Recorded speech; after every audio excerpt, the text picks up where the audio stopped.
यदि चार लगातार विषम संख्याओं का माध्य 6 है तो सबसे बड़ी संख्या है। ठीक है, तो क्या दिया है, चार लगातार विषम संख्या। तो मान लेंगे, माना कि पहली विषम संख्या x है,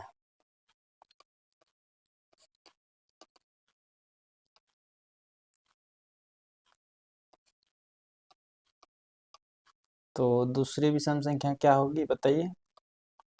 तो दूसरी विषम संख्या हो जाएगी x+2। फिर तीसरी विषम संख्या होगी x+4।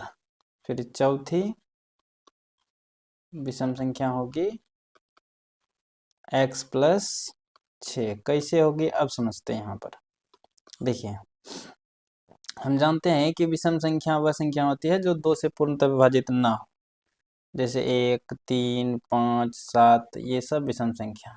ठीक है, तो पहली विषम संख्या जो भी हो, अगला निकालने के लिए उसमें 2 का गैप होता है। देखिए, किन्हीं भी दो लगातार विषम संख्याओं के बीच 2 का गैप होता है। तो पहला अगर x मानेंगे, अगला निकालने के लिए उसमें 2 जोड़ेंगे। और मान लीजिए x का मान 1 आया, तो अगला निकालने के लिए उसमें 2 जोड़ेंगे। इसीलिए पहली विषम संख्या x है तो दूसरा x+2 हो जाएगा, फिर तीसरा x+4 हो जाएगा नहीं। क्यों? क्योंकि दो विषम संख्याओं के बीच में 2 का गैप होता है। तो पहला अगर विषम x होगा तो दूसरा x+2 होगा, तीसरा x+4 होगा, फिर x+6 होगा। चार्टो है। अब इसका माध्य हमको दिया गया है, कितना दिया है, 6।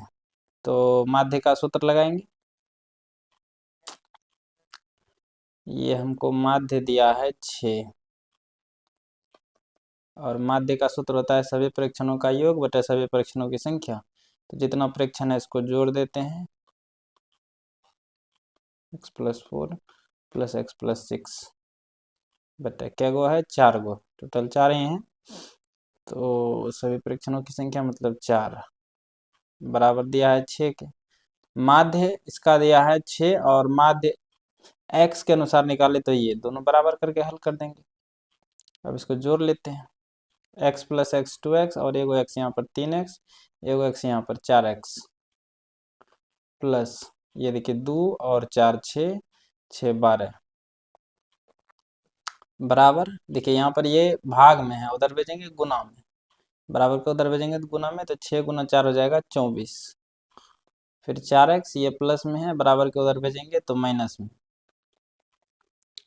तो 4x बराबर 24 में से 12 घटाएंगे तो 12, ये गुना में है, उधर भेजेंगे भाग में।